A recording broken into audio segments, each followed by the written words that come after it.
In the back we have Devin. Devin's our fellow tour guide and spotter. Everyone say hello to Devin. Okay. All aboard.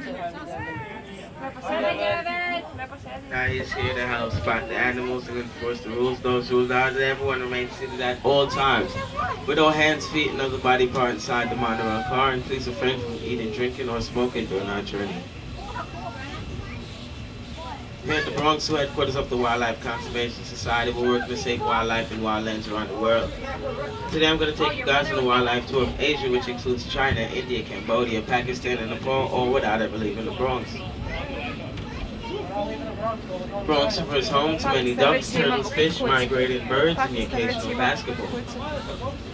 As we enter into our first exhibit, if you look at between the two circle effects on the left-hand side, you'll see one of our black buck antelope. These animals are sexually dimorphic, which means males differ in appearance than females.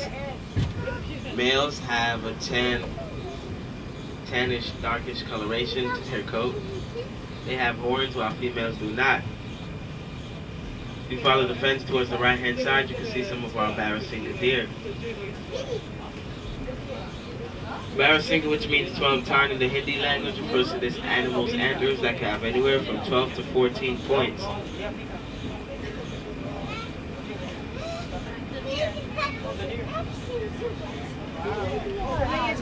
And coming up, we'll be passing some huts, and these huts are here to tell a story about barrasinga deer and how a few of them were surviving in India at one point or another.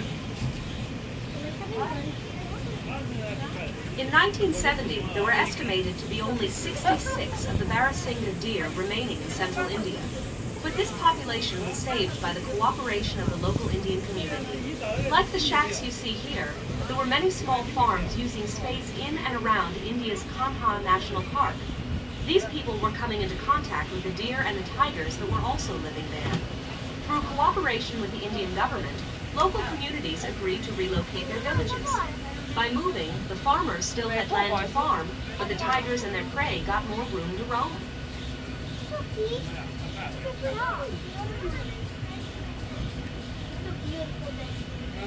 Now we all know that the species that is extinct no longer exists, such as the dinosaur and the dodo bird.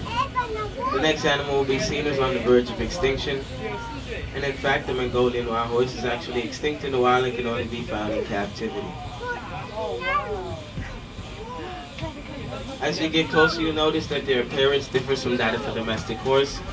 They have shorter legs, a stockier build, and an erect mane which is missing a forelock. The piece of hair that goes over the forehead of the domestic horse. Captive breeding of these wild horses began with a herd of 28 animals in 1901, and the Bronx received its first animals in 1902. We have maintained our herd ever since then.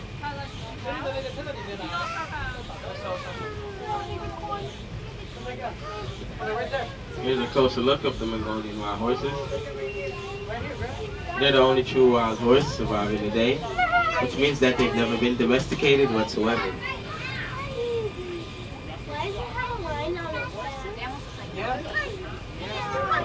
They've been a part of our history for quite some time now, and I have some of that history for you right here.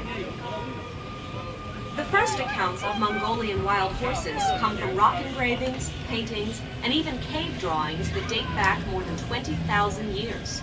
And the first written accounts were from Tibet, sometime around 900 AD.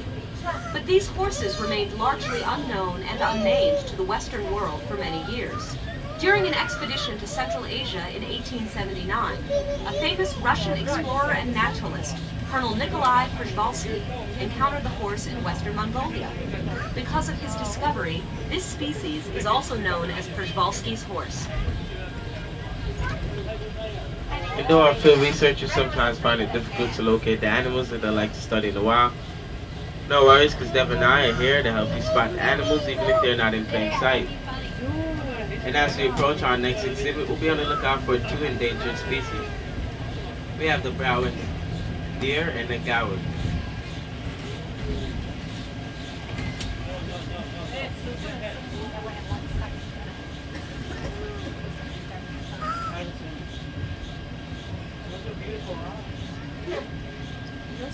It appears all the animals moved on to the other side of the exhibit.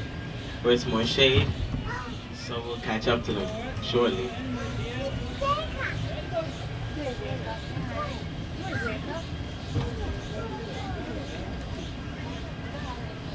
They're on the other side. It is not controllable. What? It's not controllable. Correct. There's one over there. All the way down there. Right. They're all laying down over there. Here we have the Gower. They're the world's largest wild cattle. They stand 6 feet tall, 10 feet long, and weighs over 2,000 pounds. With their large size and impressive horn, a Gower can fight off just about anything. Even a tiger. What threatens these huge animals is the loss of their Asian habitats and the diseases they can catch from domestic cattle.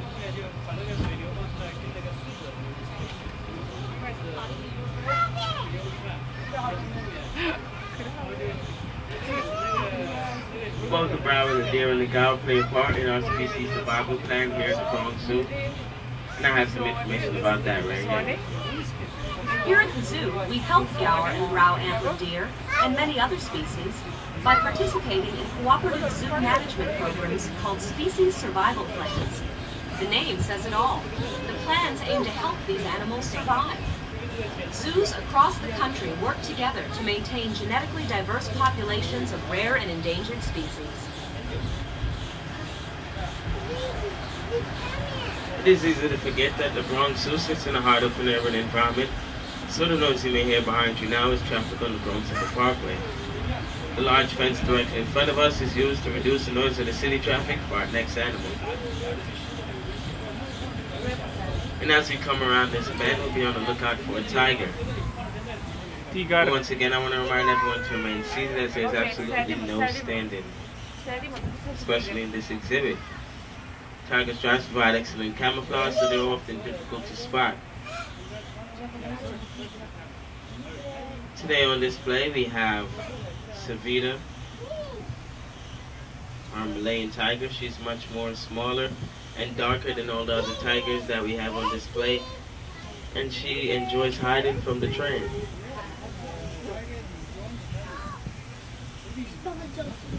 Tiger stripes provide excellent camouflage, so they're often difficult to spot in the wild.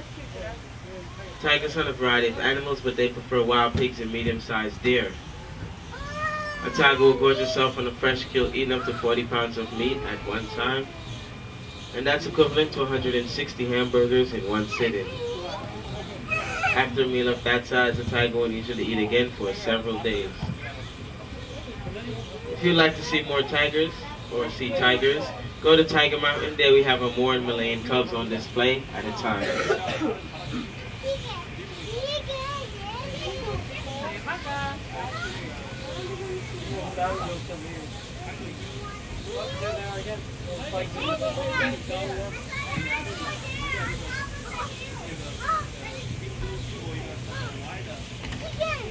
This is the back end to our first exhibit. Here we have some spotted deer. These are called axis deer, and the Bronx Zoo has exhibited them since 1899. We also have India's national bird, the peafowl. Males are called peacocks, females are called peahens. Males can be recognized by the blue neck and beautiful feathers, which they use to attract females during the mating season. At the end of the mating season, they lose those beautiful feathers and gain them again for the next mating season.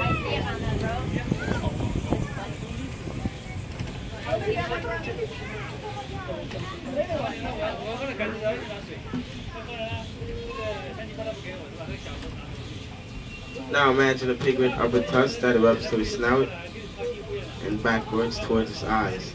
This pig is called the Barbarossa, and we're approaching some now.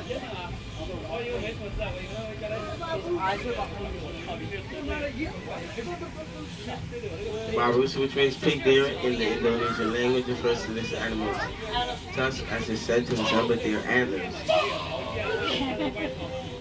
The Barbarossa has very little hair on their body, which helps them blend in with the mud and rocks in these exhibits.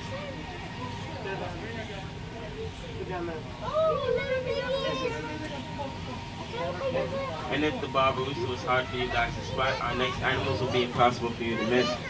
That's our Asian elephants, Patty and Maxine. can't find them. Those are rocks. Elephants can live up to 60 years in the wild. Both Patty and Maxine are in their mid-40s. Their trunk is an incredible tool. It has a finger-like feature at the end of its trunk to help them pick up small items such as an egg without breaking it or tear down a small tree. Their trunk has 40,000 muscles, and there's more muscles than an entire human body.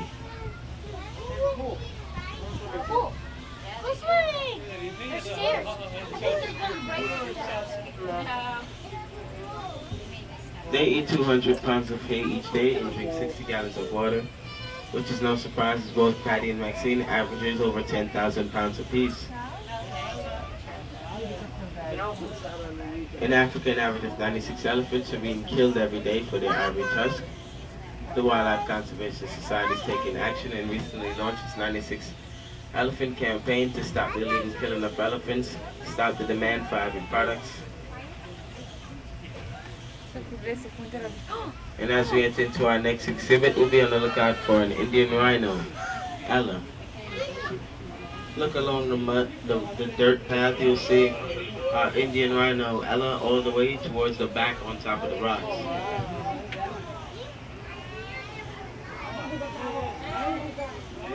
Today in India and Nepal, about 2,000 of these rhinos survive.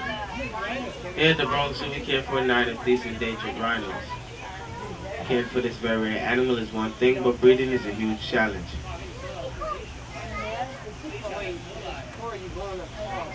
Especially when a female rhino is pregnant for 16 months. Can you imagine being pregnant for almost a year and a half? And then giving birth to a baby weighing anywhere from 100 to 150 pounds?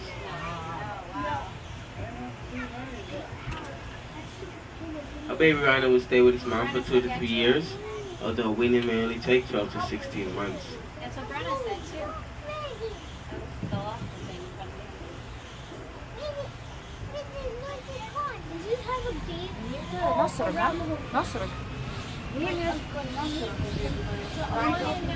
A rhino's skin is very sensitive. It has a lot of layers with folds, which is why they walk around in the mud for up to 18 hours a day.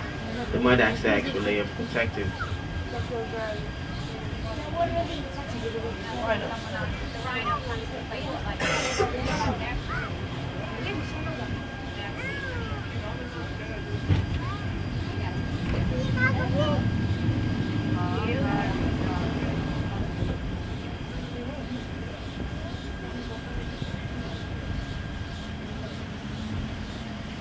The horn of a rhinoceros is very different from that of a goat or antelope.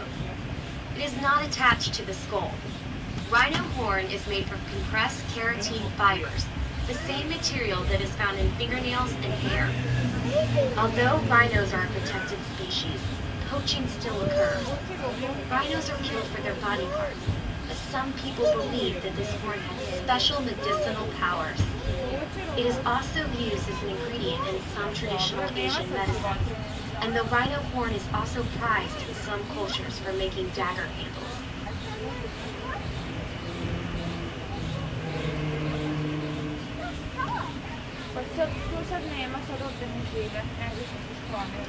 Asia is the continent with the largest number of deer species, and in this exhibit we have 4 deer species along with 1 antelope species.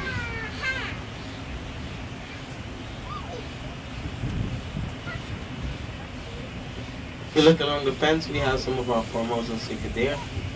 They're native to the island of Taiwan, formerly known as Formosa. Home hunted and habitat laws eliminated the last wild herds of these spotted deer in the early 1970s. The Formosa Sika deer are native to Taiwan, and recently there have been some introductions in national parks of Taiwan. Here at the Bronx, we care for one of the largest herds of Formosa Sika deer anywhere in the world except for Taiwan.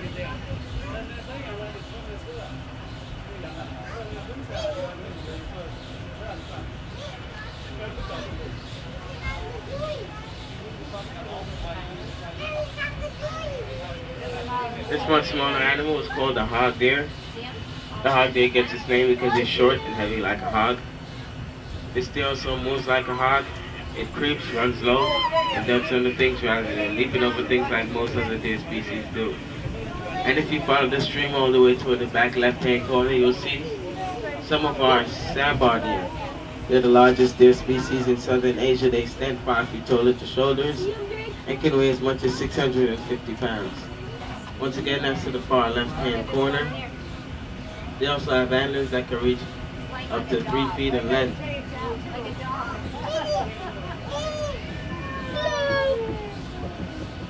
As we enter into this next exhibit, we'll be on the lookout for Chinese tufted deer.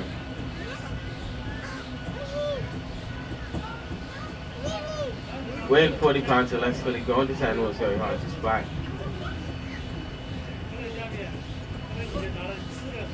Chinese tufted deer also called vampire deer because they have canine teeth that extend to the upper mandible that resembles vampire fangs.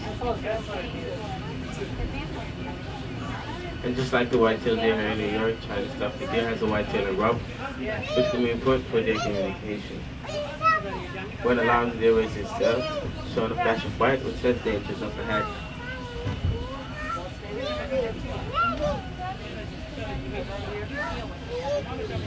And we are now passing back over the Bronx River, and at 35 feet above the water, it's the highest point in our entire tour. The Wildlife Conservation Society knows how important it is to protect the Bronx River corridor and greenway. We're on the other side.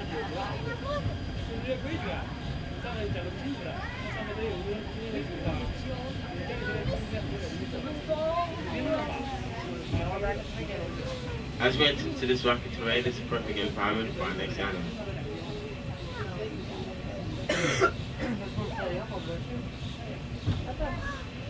Here we have the Markhor and Himalayan tar. Markhor are native to Pakistan. They're one of the largest members of the goat family. They have horns that can reach up to 5 feet in length.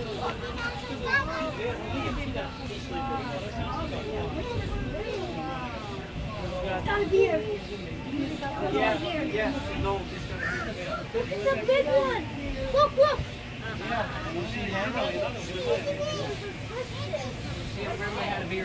Also in this exhibit, we have the Himalayan tars. They have horns that curve backwards to prevent serious injuries during the headbutting battles of the mating season. And after we pass this V-shaped tree, we'll be on the lookout for a red panda weighing.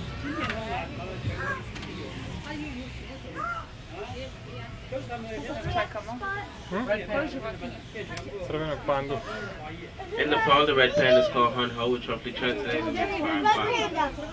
The red panda was known to the Western world years before the more famous black and white China panda. Today we know that the species are not closely related, though they share the same specialized diet as bamboo. Red pandas are more closely related to skunks, raccoons, and weasels.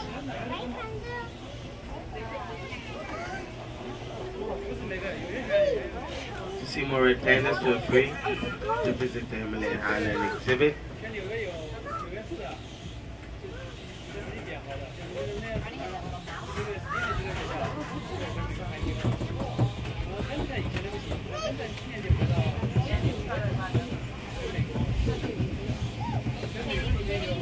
And as we come around this bend, our journey is almost at an end. But before that, allow me to tell you a bit more about us. The Wildlife Conservation Society knows how important it is to protect wildlife in wild places. We have scientists in over 300 sites in over 50 countries. If you would like to help us in saving wildlife in wildlands, stop by the Zoo Center and apply today's ticket purchase towards a Wildlife Conservation Society membership.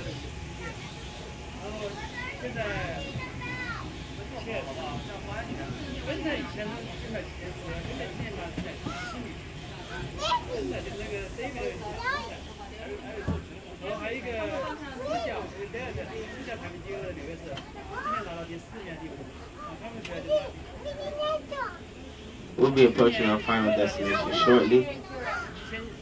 I'll just be making a quick stop here as the train in front of us completely clears the platform. So please be patient.